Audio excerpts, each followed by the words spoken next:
and welcome to ForwardFest and our Biotech Spotlight program, how AI and advanced computing are driving innovation in biohealth. I'm Janine Romania, the Senior Director of Intellectual Property and Licensing at the Wisconsin Alumni Research Foundation. WRF is part of the Innovate network at the University of Wisconsin-Madison, which is presenting this panel along with UW-Madison's Forward Bio Institute. WRF and the Innovate network are proud to be ForwardFest sponsors. We'd also like to thank the festival's major sponsors, the Greater Madison Chamber of Commerce, M3 Insurance, Madison Gas and Electric, Niagara-Bruse, Swink, Urban Land Interests, the Wisconsin Economic Development Corporation, Whitley, and the Wisconsin Union. The Innovate Network is a group of UW-Madison affiliated organizations that work together to support entrepreneurs, startups, and innovation. Like WRF, many of the Innovate Network organizations are a resource for entrepreneurs in the community, as well as UW-Madison. For example, WRF worked with Voximetry, AIQ Solutions, and Promise Diagnostics, companies represented on the panel today, to license UW-Madison created technologies as foundations for their companies. Innovate Network members provide services such as accelerating your life sciences startup at Forward Biolabs, supporting Wisconsin early stage tech businesses from the Center for Technology Commercialization, and space and facilities for tech startups at University Research Park. I know you will learn a lot from our panels today, and I encourage you to explore learning opportunities and resources from UW-Madison's Innovate Network at the link in the chat. We're here to support the local ecosystems and entrepreneurs like those on our panels and you. Enjoy the panel, and now I'll hand it off to my panel moderator, Bill Murphy. Thanks, Janine. And I'll echo Janine's thanks to all of the supporters of this panel and to the panelists as well. My name is Bill Murphy, and I'll be moderating the panel today. I'm a faculty member at the University of Wisconsin for about the last 16 years, and I run a research group that focuses on developing new biomaterials. I also direct the Forward Bio Institute at UW-Madison, which is focused on helping technologies find their way out of the institution to have impact on society, and helping to train students and faculty to more effectively translate their technologies out into the real world. I've been involved in starting a few companies based on technologies that were initially invented and developed in my lab, and I currently serve as Chief Scientific Officer of two different companies that are currently operating, Dionomy Therapeutics and STEM Farm, both in the Madison area. So I'd like to, without further ado, introduce our panelists for today's discussion. And I think we really have an outstanding group of leaders in this emerging area. The first is Shannon Bruse, co-founder and head of discovery at Empirico. All right, thank you very much. Hopefully everybody can hear me just fine. So yeah, I'm Shannon Bruse. I, in about 2017 or in 2017, co-founded Empirico, and I'm currently the head of discovery there. And so I'll give you a background about me and a background about our company. I'll try to keep it pretty brief. So my sort of training and work life has been centered around doing large-scale human genetics to discover essentially the genetic basis, the biological basis of human disease, so that we can find cures and therapies for those diseases. And so my career in industry actually started in Madison, Wisconsin. I was at a company by the name of Mirus Bio. It's still around. A lot happened with Mirus Bio, a lot of exciting stuff. They were, at the time that I was there, a gene therapy or oligonucleotide therapy company who, you know, in spite of being in little old Madison, had several world experts in the field of siRNA or oligonucleotide therapeutics. And so, you know, that was a really influential place for me to start. And our company now is located in San Diego and Madison, and that Madison connection is because of that work at Mirus Bio. Just very briefly, I also worked at a nonprofit respiratory research institute in Albuquerque, New Mexico, where I studied the genetics of disease of the lung. Prior to co-founding Empirico, I was at Regeneron in the Regeneron Genetics Center, where I was a translational geneticist. I led efforts around a number of early and late stage programs. some of which are now producing positive data in clinical trials. And I've always been heavily focused on the identification of novel therapeutic targets. So in terms of Empirico, what do we do? So we're a therapeutics company. We're focused on, or founded on utilizing large-scale human data, particularly human genetics, to power, target discovery and the development of therapeutics. We have our in silico or discovery activities based in San Diego, and our development activities based in Madison, Wisconsin. And our Madison team is comprised of some of the ex-Mirasonians, like Dave Lewis and Dave Rosema, who are, Madison folks and world experts in oligonucleotide therapeutics. And so, yeah, I think as the sort of talk goes along, I can sort of explain more about, what we do specifically. Thanks, Shannon. Our second panelist is Joe Grudzinski, Chief Innovation Officer and co-founder at Voximetry. Joe, would you like to introduce a bit about your background as well as how your company is changing healthcare? Great, of course. Thanks, Bill. Yep, my name is Joe Grudzinski, co-founder and Chief Innovation Officer at Voximetry. I have a PhD in medical physics from UW-Madison, where my research focused mainly on the emerging field of radiopharmaceutical therapy. This is a very exciting type of cancer treatment, which is actually like an injectable form of radiation capable of delivering therapy to cancer throughout all the body. During my research, I was very surprised to discover that these therapies were mostly prescribed using a one-size-fits-all approach. This ultimately did not benefit the patient because most patients actually were either underdosed or overdosed. And it really did motivate me to develop a system of unique algorithms for personalizing these therapies. One really interesting thing about these therapies is that they can be monitored in vivo using medical imaging, and my techniques were aiming to leverage this. This idea was novel enough to be patented by WARF, and later we licensed it at Voximetry. After graduate school, I spent some time at the Philips Radiation Oncology Systems here in town, where I worked as a medical physicist in a software engineering team, developing software for external beam radiation therapy treatment planning. And after that, I worked at Cellectar Biosciences as a medical physicist, this time in a drug development team, where we aim to translate radiopharmaceutical therapy agents into the clinic. So with a background in software engineering and sort of clinical translation of radiopharmaceuticals, it gave me the confidence to start Voximetry and work towards the commercializing software for enabling personalized cancer therapy. The mission that we like to sort of call out for Voximetry is that we really want to enable personalized cancer therapy. It's been shown in other places with in personalized or precision medicine that personalized dosing ensures that we treat each patient with exactly the right dose to maximize treatment outcomes that can ultimately prevent costly side effects. The software product that we're commercializing is called Torch. It quantifies the uptake and clearance of cancer drugs throughout a patient's body and predicts the biological effects of that drug at a very fine resolution. This ultimately gives physicians the confidence to personalize cancer drugs, making them safer and more effective. We improve upon others' software because we are using real images of patients, not anthropomorphic models that are based on population averages. So ultimately, patients will benefit from the confidence that physicians have now from our new software technology. Thank you. Great, thank you, Joe. Our next panelist is Tim Perk, Research Team Lead at AIQ Solutions. Tim, would you like to introduce your background and some ways that your company is changing healthcare as we know it today? Yes, thanks for the introduction. So I'm Tim Perk. I started out as a PhD student in the University of Wisconsin-Madison. So I was working with Robert Uri, who is actually the CSO and co-founder of AIQ Solutions. So during my PhD, I was actually developing a lot of the software that went into the platform that we have at AIQ.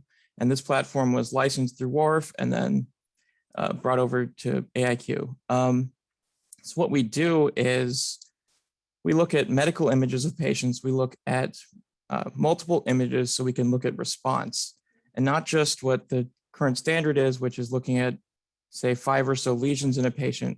we're looking at response of every single lesion and looking at how different the response is within a patient. Because by understanding this response, you can really alter a patient's treatments to best deal with what's going on inside the patient. The other aspect of what we do is looking at what's going on in healthy organs to try and understand toxicities. So when are patients going to have adverse events due to their treatments? That's great. Thank you, Tim. And the final, last but not least, panelist we have is Jalal Sulaiman, President and CEO of Promise Diagnostics. Jalal. Thank you, Bill. My name is Jalal Sulaiman. I am the CEO and founder of Promise Diagnostics. We founded Promise in 2018. Promise technology was based on a research was done at University of Wisconsin, Madison. I'm not a scientist. However, I identified this technology because of the market need, the clinical need for such technology to diagnose ovarian cancer at early stages. It's very well known that ovarian cancer, one of the few type of cancer that most of the time is diagnosed stage 3 and stage 4, because there are no good diagnostic tests that will predict and diagnose this type of cancer. Only when there are some symptoms, and those symptoms are expressed when it's in later stage. And what we do, we use routinely run biomarkers. We combine patient information, and we use machine learning to diagnose or to calculate the risk score of malignancy. And this is really the power of computing, having simple, easy, routinely run biomarkers. And because of the techniques we are using, we are able to help physicians to diagnose ovarian cancer. Before I founded the company, I worked at GE Healthcare, mostly in imaging diagnostics. I was a global senior manager where I managed a global team where we helped to launch and introduce different products in imaging diagnostics. I completed my graduate school at UW-Madison, and currently our company is located in Milwaukee. Excellent. Thank you, Jalal. I asked the panelists to brag a little bit about themselves, and obviously we're sitting here in the Midwest and people don't enjoy doing that all that much. So we didn't hear a lot of bragging there, but I'll say just briefly that we have thought leaders here from different components of this interface between advanced computing and medicine. And as I was listening to the introductions, I heard experience at least 10 different companies among this group of 4 different innovators. So there's a tremendous wealth of experience here and some really innovative concepts that we're going to talk about today. Before we get started with my questions for this esteemed group, I want to make sure and let everyone know that you can upload your questions to the chat, and we'll have about 20 minutes toward the end of the panel discussion today for audience questions. You can also vote and like the individual questions to improve their order. So in essence, if you like a question more than other questions, it will get priority in our list when we get to the end of the talk today. So please feel free to post your questions as we go along, and we'd love to hear from you and answer some of your questions. What I would like to do is start with a series of questions that really exist right at this exciting and rapidly emerging interface between advanced computing and medicine. And right off the bat, I'd like to ask some sort of general concept questions to this group. The first is, can you give an example of a biotechnology problem that can be uniquely solved using advanced computing technology? And I'll particularly ask Joe, Jalal, and Shannon to address this question in whatever order you like. Maybe we'll just go in that order. Joe. All right, sounds good. Yeah, thanks, Bill, for the question. I do some really interesting research in combination therapies. I think this would be a really great platform for uniquely solving using computing technology. For instance, when you combine 2 treatments, they often have 2 different mechanisms of action, and they also probably can vary across time. So when you combine, let's say, my research, I do radiopharmaceutical therapy research, and another innovative research immunotherapy, there's different biomarkers that you would possibly use, but very rarely do people really look into how these biomarkers differ with each other, or if they're possibly synergistic. So I think being able to use biocomputing to sort of model the biophysical drug interaction, maybe through stochastic modeling, could allow us to provide better understanding for how these combination therapies work, so that we have a better way of possibly combining them to provide the, for safety and efficacy, to help allow for the best synergy possible for patients. So Joe, if I'm understanding right, in the absence of advanced computing, combining different therapeutics and understanding the time frame and mechanism of action and potential for synergies could take years, even decades, in the absence of essentially some kind of a computing technique. Yeah, I think if you, let's say, understand and can model radiation in a very fine resolution in a voxel like we do, and then you have immunotherapy and you have maybe molecular imaging technologies combined with that and some biomarkers associated with immunotherapy, then you start generating a database of very fine temporal resolution, spatial resolution data, and then you can start tying into some of the machine learning techniques.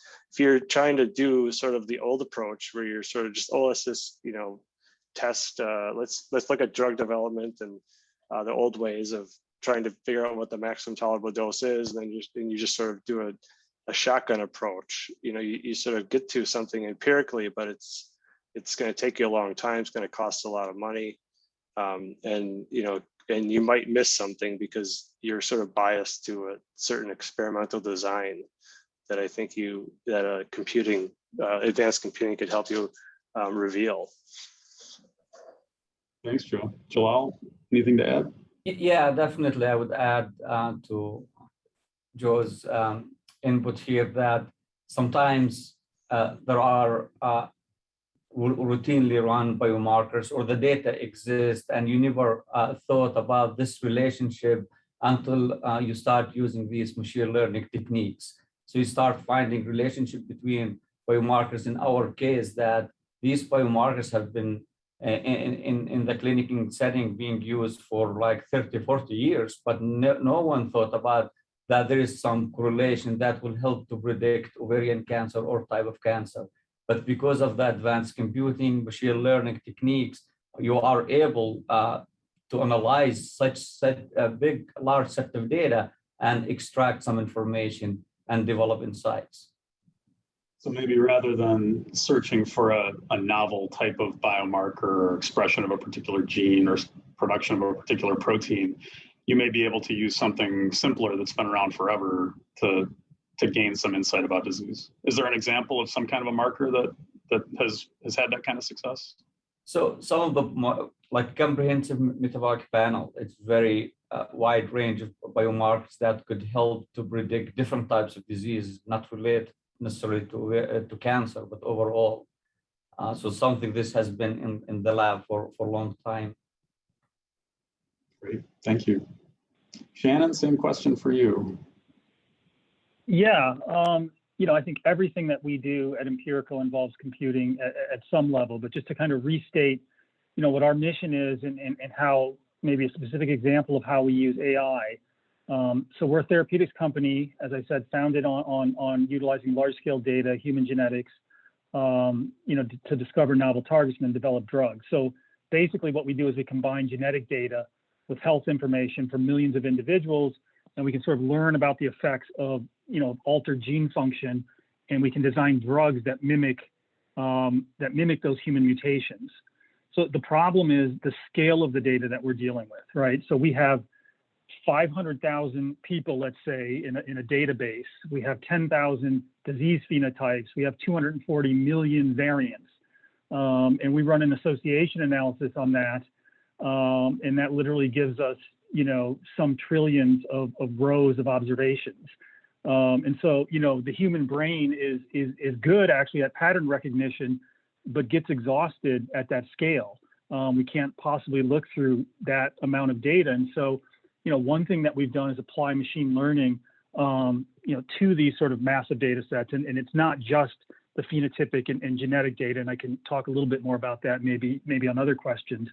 But an example of what we've done, we took all of the approved drug indication pairs of the last 3 decades, and essentially put those target indication pairs, so basically disease phenotype pairs of approved drugs that work, into our graph, which is how we organize our data, and ran with machine learning models and said, find us other stuff that looks like this, sort of have at the data. And so what that does is prioritize, these billions, or in some cases trillions of rows of data or data points, so that we're looking at thousands of things, and our brains can handle it. In the end, it still takes a human, with domain expertise to make the call as to what's a good target or not. But that's where sort of computing helps, because the scale of our data is just so massive. Great. Thanks, Shannon. So Tim, maybe just to orient the audience to what we're talking about here, can you give examples of hot computing technologies that you think are in this category that can change biotechnology innovation in some particular medical area? So in particular to medical imaging, the big things that are being used right now are called convolutional neural networks. So it's a deep learning algorithm that takes in an image and does a specific task. So some of the tasks that we use are using it to identify where the organs are on an image, which can be used for quantification, and then allows us to do toxicity assessment. And then the other aspect is we can identify where individual lesions are, which would be more comprehensively than would normally be done manually, where someone would only look at a couple lesions in a patient. Another thing you can do from there is what's called natural language processing. So an AI model can learn from radiology reports and start saying, here are words that are associated with these particular features of the image, and start kind of helping to write a radiology report.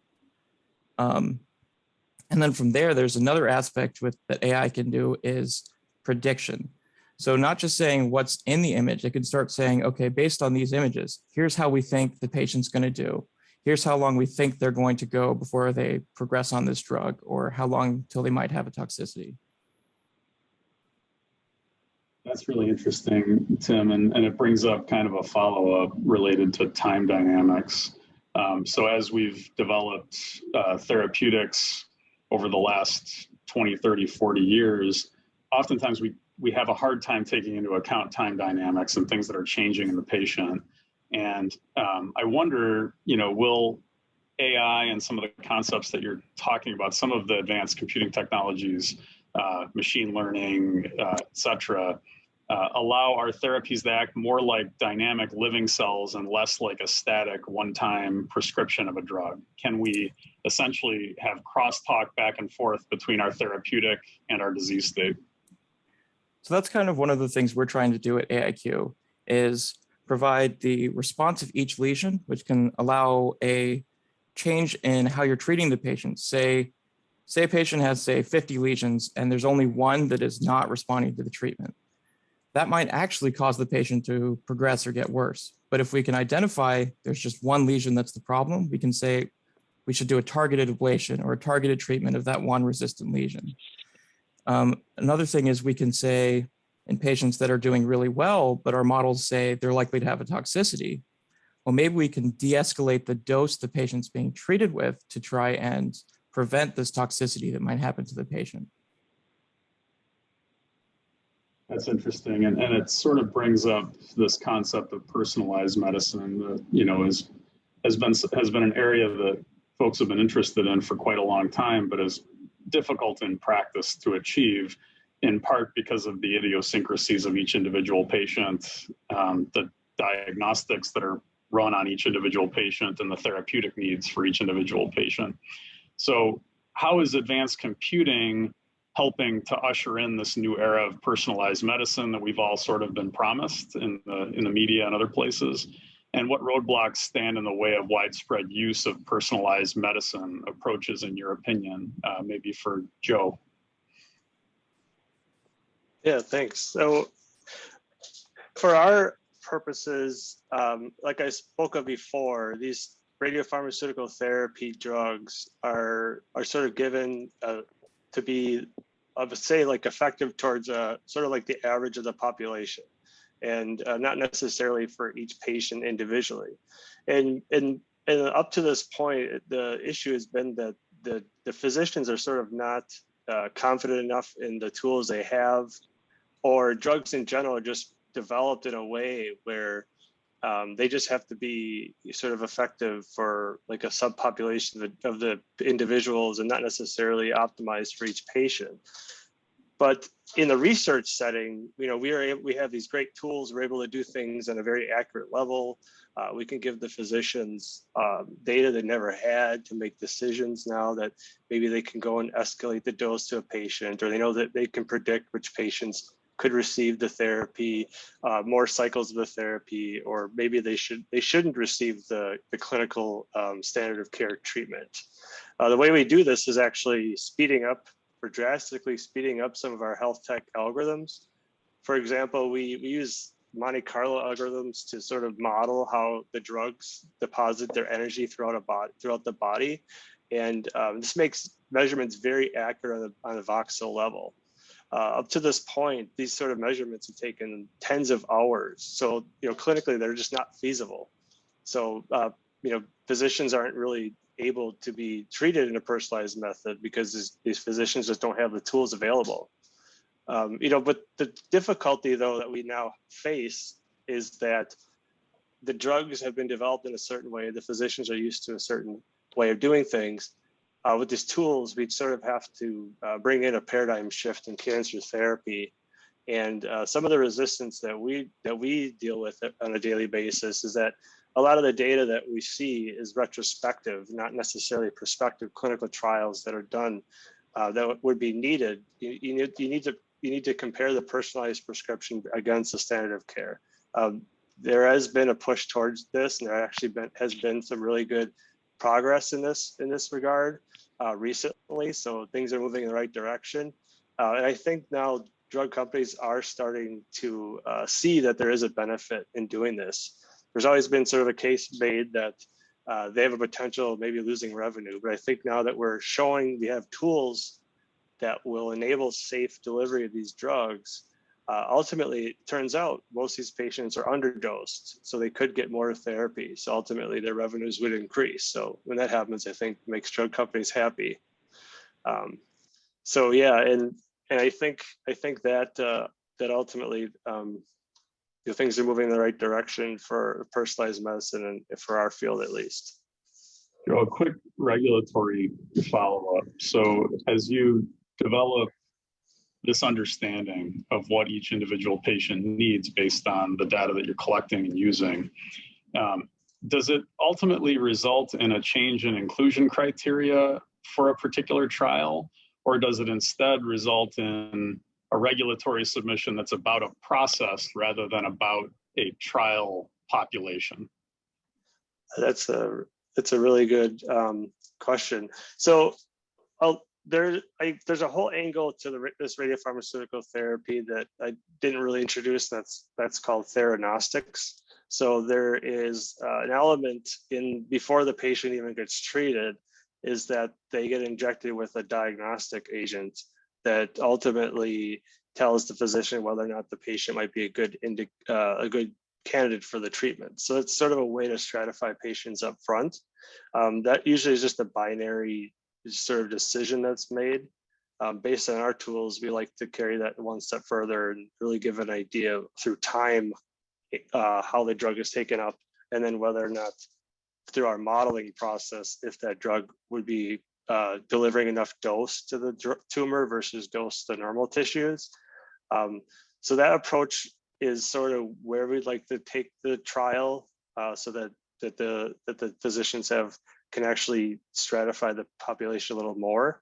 So I guess it's not really our approach isn't really changing the criteria. I guess it would sort of improve the population of patients that would potentially benefit from the drug, ultimately saving drug companies money because they're not sort of going blind into how to prescribe these patients. So up to this point, these types of drugs have been administered on, like I said before, a one-size-fits-all basis, looking for toxicities as they increase the dose.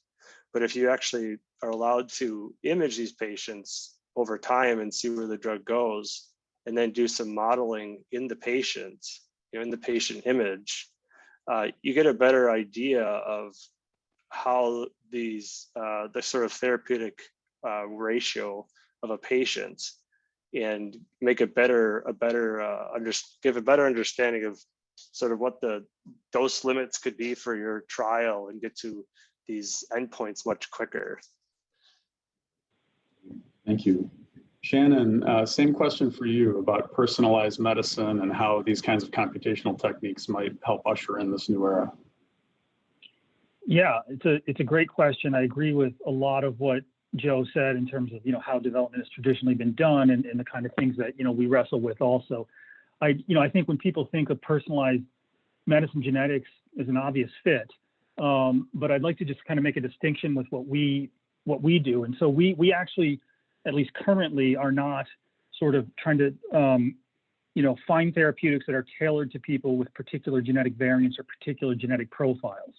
We're using genetics at massive scale to unlock the biology of diseases in a way that we think will benefit, the entire population, the entire patient population. So as an example, and some folks may have heard of this example, PCSK9 is a gene where, loss of function is associated with cardiovascular outcomes. But these loss of function variants were only found in a small subset of humans. But drugs targeting PCSK9, in fact, show the same benefit for all folks that these folks with loss of function variants demonstrated in the initial genetic studies. And so, this is really, really important because this ability to have. So, I've been doing genetics for like 20 years. 20 years ago, we did not have databases of 500,000 people with genetic data and phenotypic information. This has all come about in the last 5 years. So a revolution is actually happening. So the fact that we're not yet thinking about treating individuals based on their genetic profile and that's coming. But the fact that we're just using it at this point to sort of unlock the biology is a very big deal. We're going to look back at this period in time, 10 years from now, 20 years from now, and understand how important this period of time was. These databases like the UK Biobank, which I haven't described, but massive phenotype, genotype database. This was the stuff we dreamed about having, being able to get our hands on 20 years ago.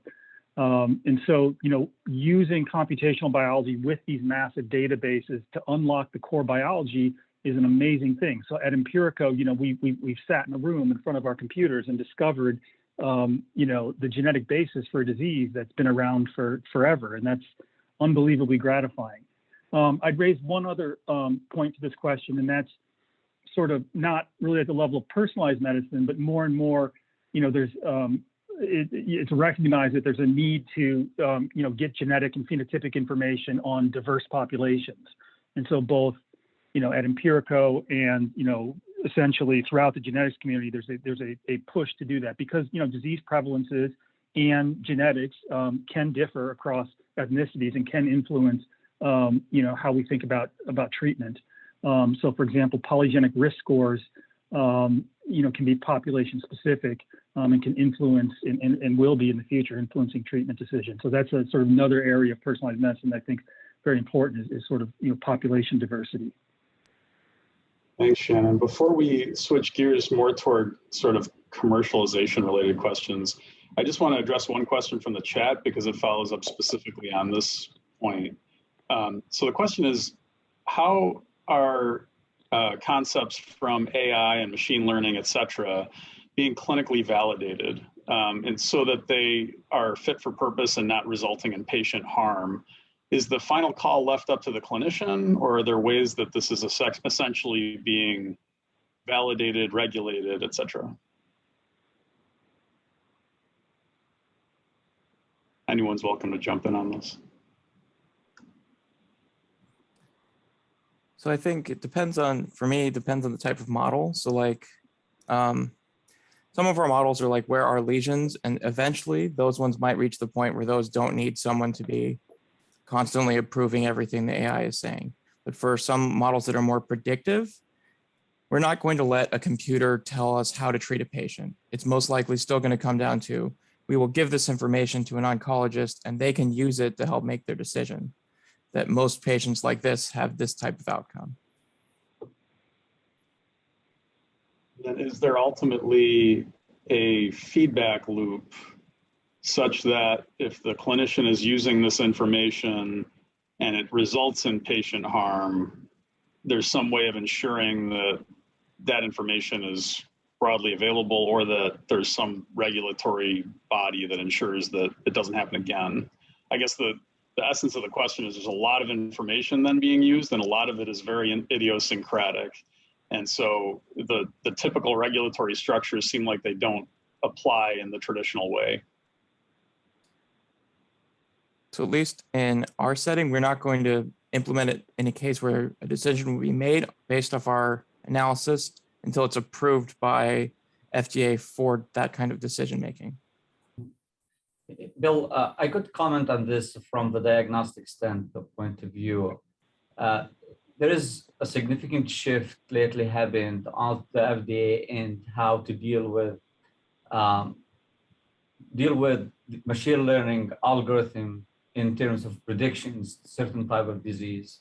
The FDA, and by the way, just to make a note here that the FDA as a regulatory organization is the leading organization among all other regulatory organizations in the world. So other organizations in other countries in Europe, in China are learning from the FDA. However, initially they struggled a lot with machine learning, but now they have been publishing different guidelines that create a clear path on how you get the approval for machine learning. And they have been focusing on what's called the locked algorithm. So you develop the algorithm, you run clinical trials, you know what's the sensitivity, specificity, all these characteristics, and then you deploy the product in the clinical setting. Now there is a lot of debate about how we deal with the dynamic or adaptive models. And these things that I think within the next 2 years, 3 years, we will see specific guidelines that the FDA will publish to see there's like feedback on, okay, in real life, how we are doing, and if we are getting new data, how it's changing the prediction or the characteristics of this model. But the FDA has been doing a great job, and they see the significant importance of using machine learning and artificial intelligence in healthcare, and that's why they are investing the time and the resources to set the stage for the other organization in other countries. So in essence, rather than getting an approval for a specific dose and regimen, the idea would be to get an approval for a process for gathering the diagnostic information and using it to define a dose and clinical regimen. Is that what you're saying? Well, I'm saying that in the AIQ or PROMIS Diagnostics, that when we deploy an algorithm to the market for clinicians to use, we need to have it locked, at least in our case, the model before we deploy it, and have multiple trials in different sites with diverse population to ensure that the accuracy of this model, and not changing the model when you get the new, to teach the model along a way, because this might change the prediction of the model and put the patient at risk of like a prediction, false prediction or false positive, if you will. Any other thoughts on that question about, in essence, clinically validating some of these techniques?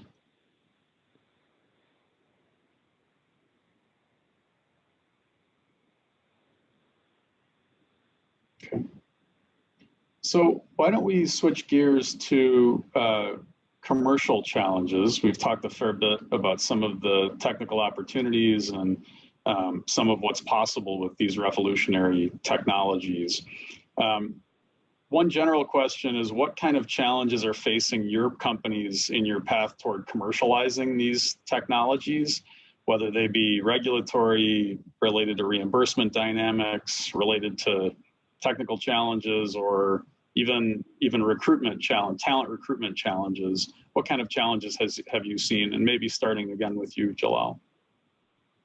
Yeah, just high level, again, from diagnostics, which applied to therapeutics, in order to get a technology to the market and have access to the market, you need to overcome three main things.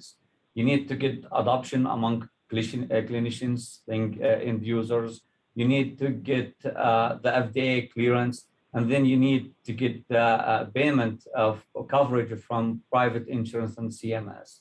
I think the first two points to get access to the market, we have made progress. In other words, physicians are open-minded, receptive to use machine learning, artificial intelligence, advanced computing in the clinical setting. And if you had told a physician 10 years ago, I'm going to send your patient's information to the cloud and do certain things and bring them back, they will not agree, the physician or the healthcare system. Now they are open-minded for that. In particular, what happened in the last year and a half with COVID-19, which was the way, and people became accustomed to this, to advanced computing, to new things in artificial intelligence. And the same thing with FDA, as I mentioned, that things are getting much better and faster to get these products to the market. And there are some statistics like exponential increase of the number of technologies or AI technologies are being cleared through the FDA. I think the third item, the third point, which is the coverage, is the challenge.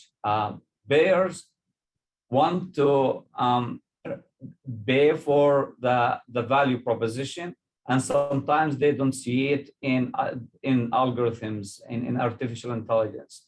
They see physical, when they see a device, they see a procedure, then they are willing to make the payment or the coverage. But with machine learning, because it's an algorithm, it's not intangible. It's still, I think, a struggle. Companies will have a struggle to get the coverage. And if they do get the coverage, it will be a modest coverage. And that's where I think most companies in diagnostics in particular are facing the challenges. What would change that, Jalal? What needs to happen in order to change that? Yeah, eventually this will happen, will change, and private insurance will see the value proposition like what they have there right now. It took some time. I think what we'll need is to demonstrate more studies to demonstrate the economic impact, the value proposition. And the other thing, which is one component that will influence payers to cover for these tests, that the clinicians are welcome and are receptive to this. So they will influence ultimately the payers. So it's like they influence them by saying, hey, these good tests, they will help us in the clinical setting. We need you to cover these so we can order these tests to improve the patient outcome. So Joe, it's the same question related to challenges to commercialization. What are you seeing? Yeah, thanks. For us, a lot of it has to come down to education is one thing. Because we're entering nuclear medicine departments that are administering these therapies, and they're not necessarily versed in radiation, like understanding radiation. They want to be able to do the procedures that we're offering with our software, but with radiation, you need medical physicists, and you also need patient follow-up, which is something that the nuclear medicine physician actually doesn't do routinely. Unlike radiation oncologists who do these measurements routinely, they understand reimbursements, they have medical physicists on board. So the community is sort of trying to help nuclear medicine catch up because, and especially in the US compared to Europe. Europe has been doing these procedures standardly for the last decade. So they're generally ahead of us in this field. So I guess the first main thing we're dealing with, I guess, is nuclear medicine education. And then secondly, reimbursement, which is kind of related to this sort of having to train the nuclear medicine physician, because these codes are available for use as they are by the radiation oncology departments. But nuclear medicine physicians don't necessarily understand how to use them yet. So we need to train them in understanding, what sort of how to bill these procedures, what things need to be reported. So right now there's a push from the field to create publications that sort of outline these possible CPT codes and how to do this. And that is actually going to be one of the main things that we do at Voximetry for our commercialization effort, is to consult with these regulatory reimbursement groups and sort of help as we sell our software, sort of go to these clinics and also provide training in how they get reimbursement back for the use of the software. Because it is actually a big part of how we sort of get our revenue, is sort of taking incremental revenue from allowing these clinics to gain the revenue back from using these codes. Yep. Okay. So one of the answers that Jalal just gave opened up this question of what kind of data do you need and how do you get access to data? And that's going to be a little bit different probably for each one of your organizations. I wonder, what kind of data do you get? How do you get it? And then, as time goes on, how are your partners sort of changing their own perception of the value of the data they provide to you? So it could be that 10, 15 years ago, a healthcare system or a pharma company might provide you data because they might view it as an interesting collaboration and they would be interested in the information that comes out of it. Whereas now they might be thinking, well, gosh, this is really valuable and we should be gaining some value from it. We should be extracting something from you as partners. So I'd love to hear your perspectives on that. Jalal, do you want to start? Yeah, and I think this is actually an obstacle that we are facing, getting data, access data, because of the change in perspective from these healthcare institutions, big research academic institutions. In the past, they used to welcome working to develop and collaborate to move technologies forward, and mostly for publications. And now they start seeing the need for these startups to commercialize their products. They need the data and they wanted to capitalize on this. And if you go on big institutions, big healthcare systems in the United States, each one of them already developed or created teams, business development teams, that they deal how to commercialize or do some marketing for the data. And they build these models, and different models they have, subscription models through the cloud computing to provide the data, and with asking for equity, for asking for a lot of money, because they know that these startups, these technologies, in order to move forward, they need the data. In particular, when we are talking about, like most of the machine learning, artificial intelligence are using retrospective data. So the data is stored, and these healthcare systems have a great systems, very clean data stored mostly, and then they want to capitalize on that. And this is exactly what's happening right now, that they are asking for the money, they are asking for equity, etc. And it's a challenge. So is it fair to say that they may have started out some years back asking for help dealing with their data, and now they're asking for money because their data have value? Absolutely, yes. And only this, they realized this in the last maybe 4 or 5, maybe like 3 years. Before that, they used to be generous. Yeah, interesting. Shannon, perspectives on the same question? Yeah, I think I certainly don't disagree with a lot of what Jalal said, but for our company, we had a somewhat different experience given the types of data that we're using. So in fact, I remember in our pitch deck back in 2017 when we're getting funded, we're calling it the open data era. This is why we can even exist. And we in fact started our company and still have to this date, used open source data, free data only.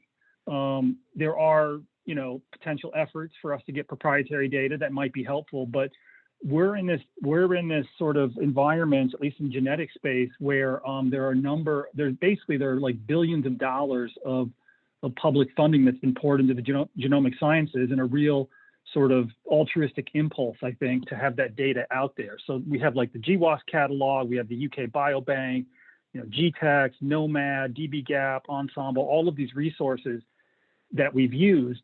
So the question, of course, if you're using free data or data that's accessible to other researchers is what's your advantage? That's one issue with using completely open data. So the answer to that is pretty simple. It's that data is hard to work with, so it takes a huge amount of domain expertise to curate, harmonize, ingest all of that data. And in our case, we built a platform that took in not just the genetic and phenotypic data, but like protein and RNA expression data, how much protein and RNA and what tissue, knockout mouse phenotype data, prior genetic association data, and we tied that all together into a relational graph. And so that sort of, and then when you combine that with the sort of the advanced computing techniques that we're talking about, there are real advantages that can emerge even from data that other folks have access to. Interesting. Tim, what do you think? So we work primarily with imaging data. So there are lots of restrictions on imaging data, and it depends on where you're getting it from. So like a CT image, if you try really hard, you can reconstruct a patient's face. So there's anonymization that goes in it. Different countries have rules about, do we apply a blurring filter to make it so you can't find the patient's face? But a lot of what we've been working with is public data. So research groups have worked together to create what's called the Cancer Imaging Archive. So they've uploaded images from different clinical trials, and you can sign up and get access to that data. And that's been very helpful to us. But another thing that doesn't come with is patient outcomes. So we want to go beyond just here's how the images are changing into here's how the images are related to how the patients are doing. So to do that, we're doing what's just research collaboration. So we find academic partners who want to work with us and are interested in using our product. And then we will partner with them and get access to some data with the outcomes and build a model, and then it results in papers. Now, obviously, that's also not free. So we have to pay for the effort to gather the data, the anonymization fees, and other fees to be able to get access to this data. But that's sort of the win-win, right? Is that you get it's a win-win. That help define your platform and the value of it, and the academic collaborator gets academic innovation, right? Yeah, so if we went to an academic site and said, we want to buy all your medical images, that would never happen. It has to be a collaboration, win-win type setup. So maybe a super simplistic question for you, Tim. How much data do you need to feed into the kinds of models that you're developing? And when is enough enough? It seems like it's endless, the amount of data that you could, in theory, collect in some of these areas. You say a simple question. That's actually a very difficult question. So I think what we've been doing is we found whatever data we can, and then we build a model. And then if we get more data, we're going to see, does the model improve? Are we getting more accurate? And I think the most important thing here is to look for outliers. So where's the patient, or where's a model going to completely fail? So for example, in CT images, if you have a piece of metal inside the patient somewhere, that's going to change the image quality. But we don't want that to completely make the model fail. So we have to make sure we just have accounted for those types of scenarios in our training. So maybe it's not getting more just total data, but you just want your model to have seen all the different things. And so you just get to the point where it's not changing and it's also accounting for those outliers. That's broader representation of the data set that you have in mind. Yes. Okay. Jalal, any thoughts on that? Absolutely, I agree with Tim, and really it's similar to our case, though we understand that the more data you have, that means you will have more diverse population. That means you will have a better training model. This is where you can eliminate any potential bias in the data. You can't go either biography or age, etc. So when you go and get this such large set of data and you train your model, I think your model will able to handle any other test case in the future, or most of the test case, because there is no such diagnostic test that will be 100%, but definitely will improve that. And the question, how much data? Well, how much money you'll have to pay for it, because everything costs the resource and the time and money.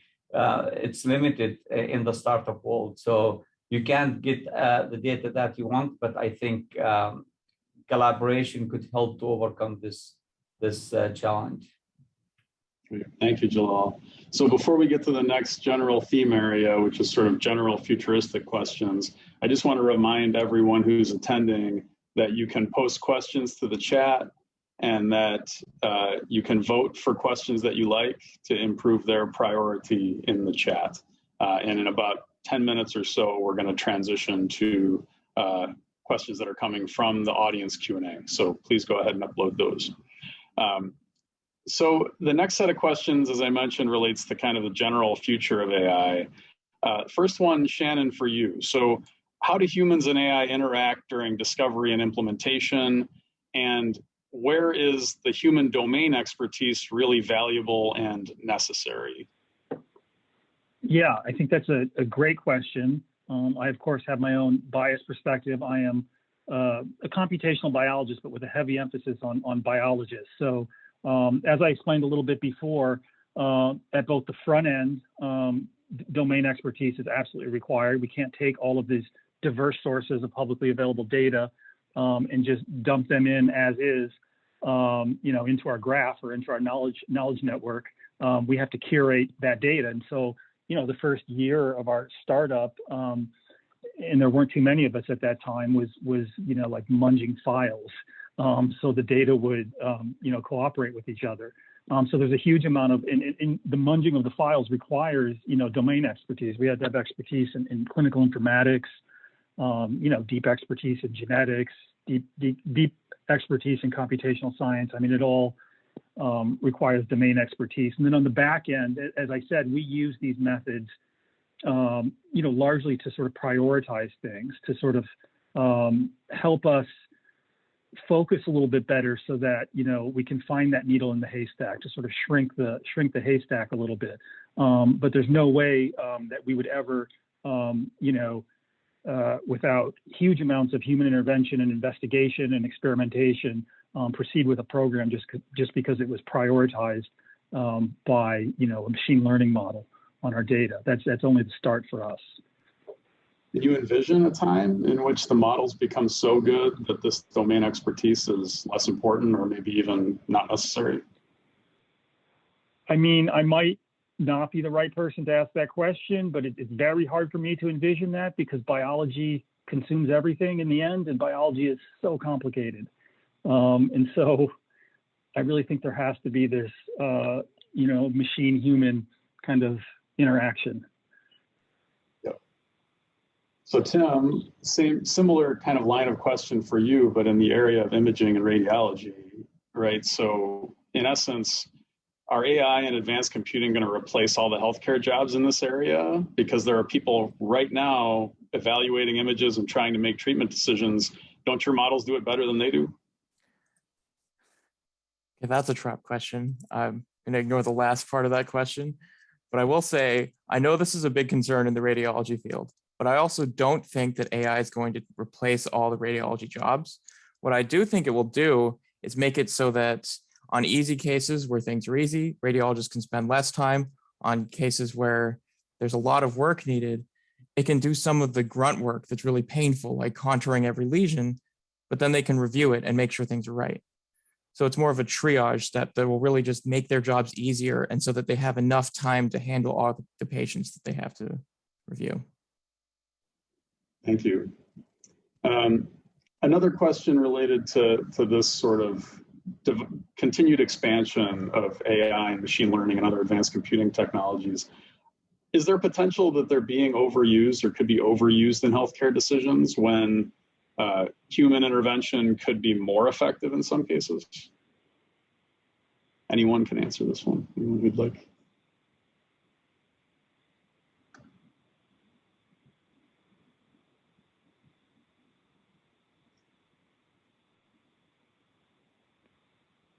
So I guess another way of framing this is, as you're developing these new ways of dealing with data, using data, are there examples in which the control group, which effectively would be normal physician intervention, healthcare system intervention, is better than your models end up being? Or maybe not even your models, maybe someone else's models. I don't want to encourage you to trash your own models. Bill, may I comment on this? Please.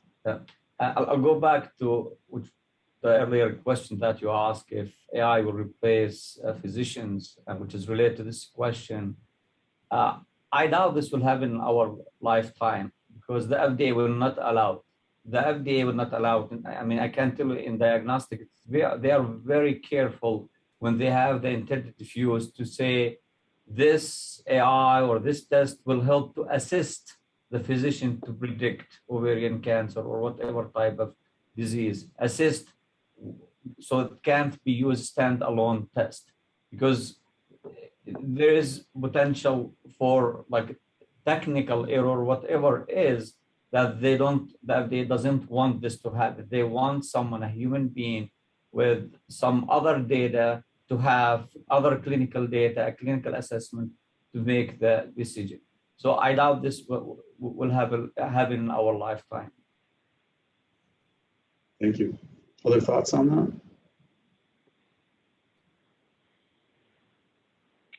I don't know if AI is overused, but the term anyway, when you're seeking funding, is overused. If you don't have AI in your pitch deck, you're not going to get funded.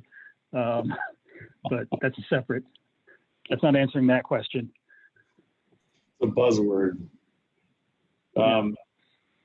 So another question, and I would really encourage those who are attending the session today to pay close attention to this question. Because really one of the things we'd like to achieve in this kind of a panel is to build partnerships and get people thinking about who they might be able to work with, who they haven't worked with yet, and what kinds of questions they might be able to solve using these kinds of technologies that they never thought about before. So I wonder, from all of your expert perspectives, what's missing from your current efforts that you think you could build through partnership or collaboration with maybe some folks who are listening into this session? In essence, what's on your wish list? What's missing from your current efforts?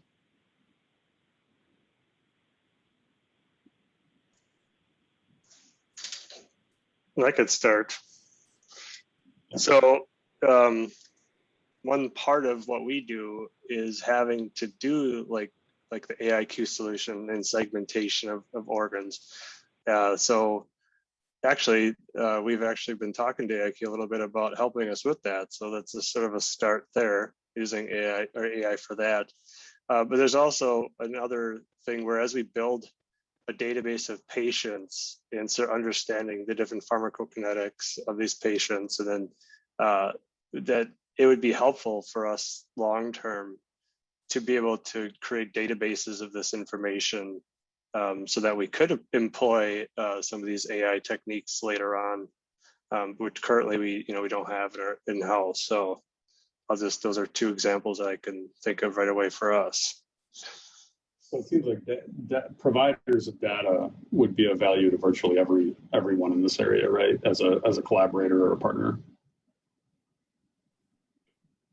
Or just, I guess, ways of processing or thinking and archiving that data, curating that we don't have the knowledge yet, I guess. Okay. Thinking about how to best capture the data. Other thoughts about partners that you'd love to have? So we do have research partnerships with academic institutions, but we're always interested in working with people to do different scientific publications on imaging data for patients that also have outcomes that we can relate to, and use our technology to do both outcome predictions, toxicity modeling. How broad-based is that, Tim? Does it need to be clinical data, clinical imaging data, or do you apply your algorithms to in vitro models, cell-based assays as well, where you can tie an image to some kind of a biological outcome? I'd say right now we're mostly with like human patient images from CT, PET, or MR. Those are kind of our area right now. In the future, we're probably going to expand to that, but. Great. Other thoughts on this? What's missing? I think for us, we have, partnerships with sort of larger biotechs and larger pharma, and that's helpful for obvious reasons in terms of, resources and moving things ahead faster. I guess when you asked the question, I was thinking sort of just very practically what's going on day to day and week to week, and thinking about like people and hiring, which is been a difficult part of things. And so for us, I feel like we have beautiful data. We have a lot of really great engineers, and what we actually need more of are folks who are those sort of interpreters, those domain experts, the geneticists with deep biological backgrounds who know how to take this, data and, make decisions and build stories out of the data. I'd say that's definitely on the wish list in a very practical sense. And how are you doing in other words, how are you finding these people to date? Oh yeah, so we're using our own, all the usual ways really. We're using our own networks. We're using recruiters, which we didn't want to use because we didn't want to pay for that, but turns out that's pretty useful. And we're in a pretty good area. Both areas, San Diego and Madison, are both great, great scientific communities. So I think that that helps a lot. Nothing special. Jalal, you're the only one without an answer. Is nothing missing from your system? Is it the perfect system? Not really. It's really the data. Again, it's a challenge for us, and we would like actually to have the healthcare systems in the area, and I would say in the area in Wisconsin, to be open to work with startups. I can tell you most of our network and connections and work mostly in Illinois, not in Wisconsin. We've developed a lot of partnership there, a lot of connections we got there, and we got data from there. And we hope to do in where the technology was invented, which is in Wisconsin, not going to Illinois or other states. So this is something that definitely is missing, and we hope to improve with time. Great. So we're getting toward now some of the Q&A questions from the chat. So as I mentioned earlier, please feel free to upload those. One area that I think a lot of people are going to be interested in is the general implications of AI for data privacy issues. So if we're working with large data sets that are obtained from companies or the government, how do we think about privacy issues? How does it factor into the way that you currently use data in your companies? And is it changing? I can go ahead, just please. So absolutely, it's a concern, and this what makes healthcare systems nervous actually to share the data.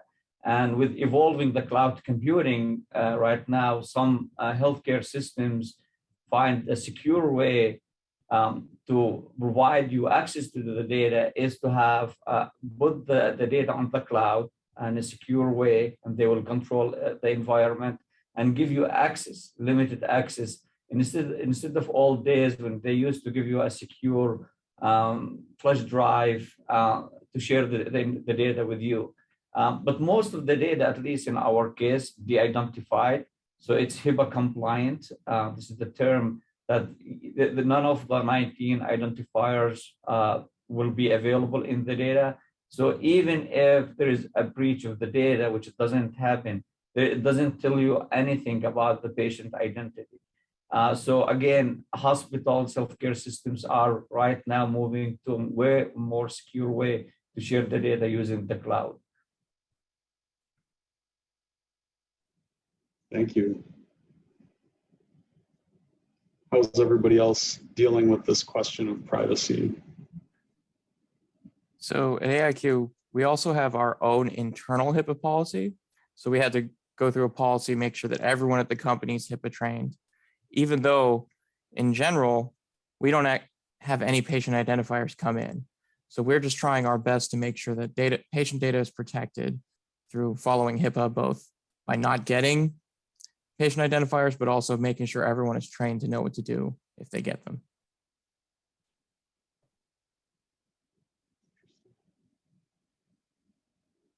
Joe or Shannon, anything to add?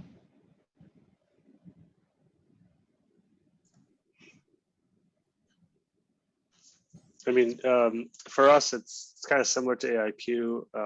If we work with collaborators, they generally de-identify everything up front to remake it. That's sort of the policy before data enters, our premises. I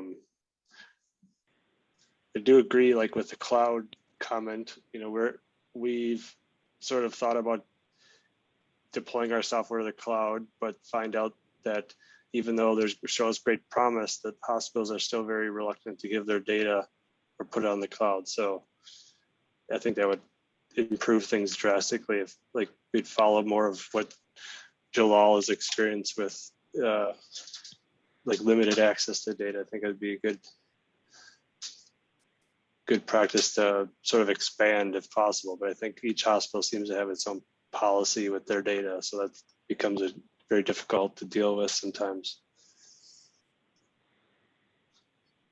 Yeah, I would just add that most of the public data that we work with, particularly the person level data, they have their own systems in place for de-identification when that data goes out. That data has been sort of on the cloud for people to grab. There are some potential changes underway, where there's a third party that, we may have to go through this third party to sort of use the data. And so we might actually be able to have the data in our own hands. I'm not sure that that's motivated by issues of data privacy, but more it could be financially motivated, but it could also be motivated by a desire that everybody has sort of equitable resources when dealing with the data. In other words, some groups have way better compute infrastructure and they can do, better analyses, just to put it simply. Whereas groups who are, a little more computationally poor can't do those same analyses. So if you essentially force everyone to do the analyses in a common area with the same sort of tools, I don't necessarily like that, but that's one idea behind that sort of push that's occurring with some of that data. Mm-hmm. Hopefully that was understandable what I was saying. Yeah, sure. Another really important area that has gotten a lot of attention in this field and in advanced computing, use of advanced computing, is bias. There's obviously potential for an algorithm to use a training data set that comes from a specific population, and therefore have that algorithm applicable only to that population and not to other populations. And there's the particular danger that particularly underrepresented minority populations will not be representative in the data set, and therefore will be biased against either in a diagnostic technique or even in a theranostic approach where they may not have the same positive therapeutic outcome. So I wonder how you're all dealing with that, how your companies are dealing with that really complex issue, and how you're seeing this play out over the coming years. Yeah, I can take a brief crack at that. So, to date, most of as I said earlier, we're relying on publicly available data. And the reality right now is that most publicly available genetic data is on, individuals of European genetic ancestry.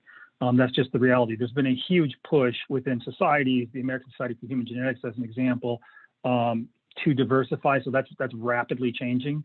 So my expectation is that that's going to change in the next few years.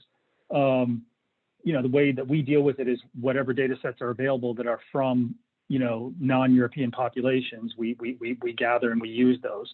And so as those become more and more available, I think this will be less of an issue. but certainly there are likely to be, population-specific findings, that are missed if we're not looking in non-European populations. I think, Bill, you will find this issue mostly with techniques, products that are not required to have FDA clearance. And I can give you an example, because if you have to go through the FDA is very sensitive and careful to understand that the training set for your machine learning model is being not biased, being diversified. And they look at it from all these aspects, from the age, from the ethnicity, race, etc. So that's a critical component that the FDA looks at, and the companies who goes to the FDA to submit for the 510K or whatever application, they have to address that. And typically biostatisticians, well-trained biostatisticians who design the clinical trials, they will be aware of this and they will address this. And that's something that the FDA has been working closely with startups with what's called the pre-submission. You meet with them and you chat with them and they ask you questions about how you train the data and making sure there is the questions if the data has any biased aspect of that. Okay. So one general follow-up to that, Jalal, are there drugs and current dosing regimen that have been approved that can be modified off-label and combined with some kind of a diagnostic technique without having to submit a new regulatory submission? I doubt it. Any change in the intended use, you have to go to the FDA and submit. It's not going to be a lengthy process as you do it from the first time, but you still need to go and have a discussion with the FDA. This will apply the same thing with the machine learning model. As simple as if you lock your model, for example, you go and you get the 510K. If you say, hey, I improved my model and now I am predicting better with better accuracy, you still have to go to the FDA and you do the submission. But it's going to be a quick one. It's not going to take long time. Follow-up for you, Shannon, related to this bias question. You mentioned that there's a pretty big driving force to diversify the genetic data sets. That driving force is coming from where? I just wonder, in essence, how do we ensure that driving force is diversifying the data sets appropriately and being pushed in the right direction? Is this like a grassroots, yeah. Everyone's just kind of has an interest in it, or is there more organized effort? Yeah, I mean, I think it's a pretty organized effort at the level of sort of the main scientific societies, but it's coming from the scientists themselves, but also coming from efforts that are occurring in other countries. There's a massive, similar to UK Biobank. There's a Japan Biobank, and other countries similarly are developing biobanks. The U.S. is developing its own. We're a little bit behind, but basically we're developing our own version of the UK Biobank, which is the All of Us program that Obama started, and they are deliberately diversifying that population beyond what our diversity is in the general population in the U.S. I don't remember what the exact numbers are, but I believe they're trying to do like sort of like a third European, a third African American, a third Hispanic. I don't remember the exact numbers, but they're intentionally, diversifying, that effort. So that will help with the All of Us program. Is there a point at which there are subpopulations that are rare enough to be essentially similar to a rare disease population, where there might be a subpopulation that in a particular type of diagnostic area is so underrepresented that there wouldn't be a driving force to be interested in it? I don't know about for diagnostics. For discovery, there's a huge interest on our end in these sort of rare founder populations, as we call them, because they have variants that, due to genetic drift, mainly, have risen to a higher frequency or have risen to an appreciable frequency in that founder population and simply aren't found anywhere else. So you might find for instance, a genetic variant that causes loss of function of a protein, and it's only in, like this particular Amish population. But that holds the key to, understanding, finding a cure to a particular disease. So we're absolutely interested in, founder populations and subpopulations precisely because they're unique and rare for discovery purposes. That's really interesting.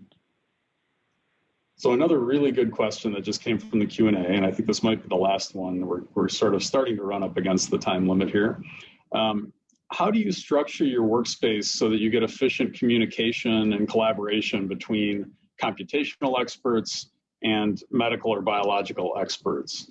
Do you find ways to ensure that communication by structuring your workspace appropriately, or do you simply try to hire people that have expertise in both domains?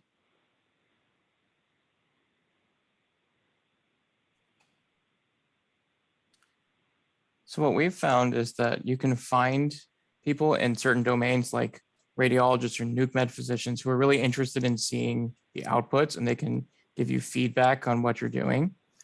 So that's one way to get that medical knowledge, is by talking to experts who are just interested in providing that information to you.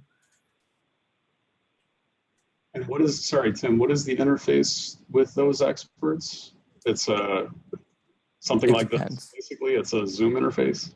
It has been Zoom interfaces. We also have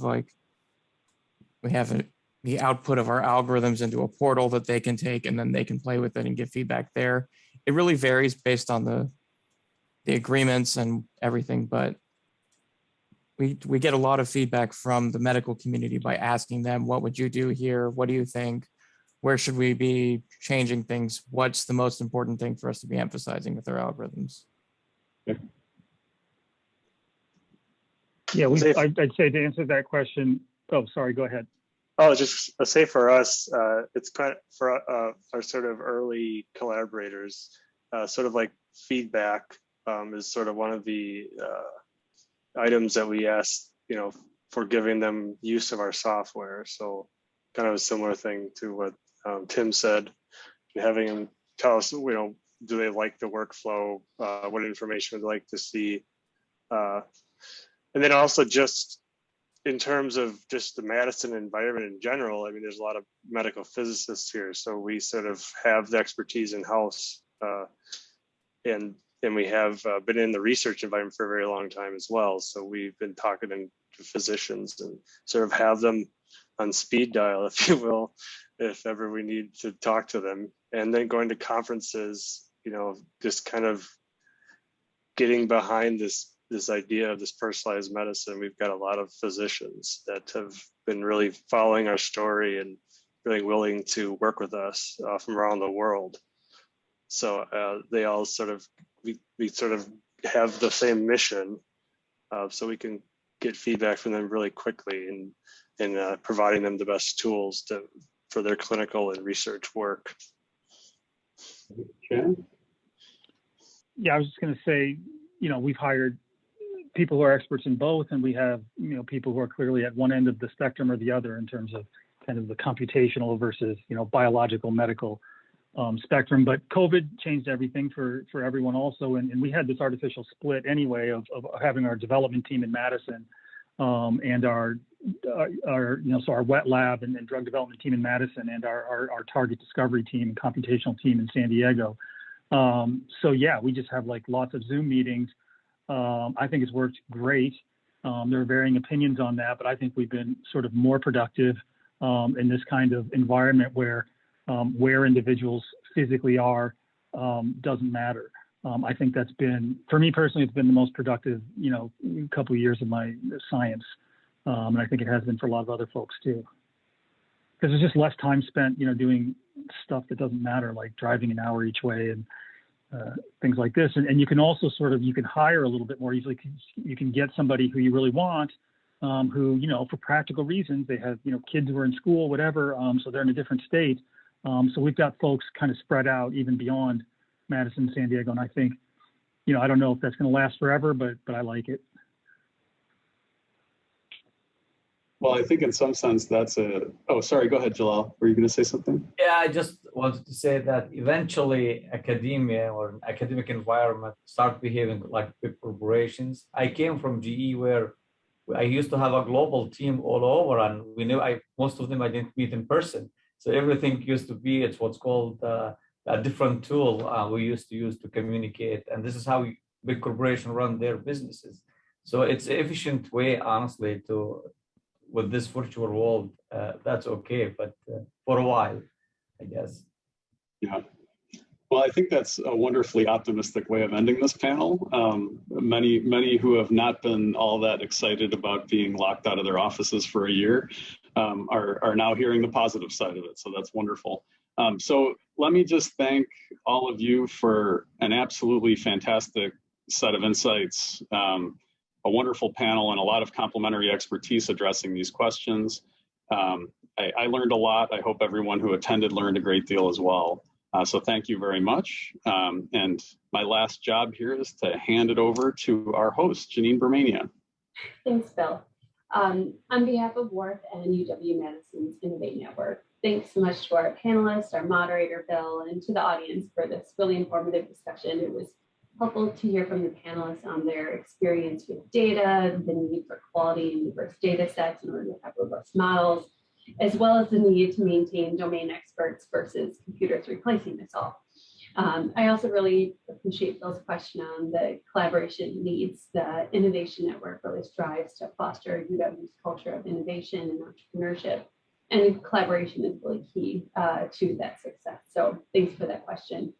You can catch another program from the Innovate Network tomorrow, Tuesday, August 17th at 2:30. For Biolabs, we'll be providing a virtual tour as well as giving flash talks from their member startups. Thanks again, and watch for a follow-up email from the Innovate Network about connecting to resources and learning about opportunities. Enjoy the rest of the event.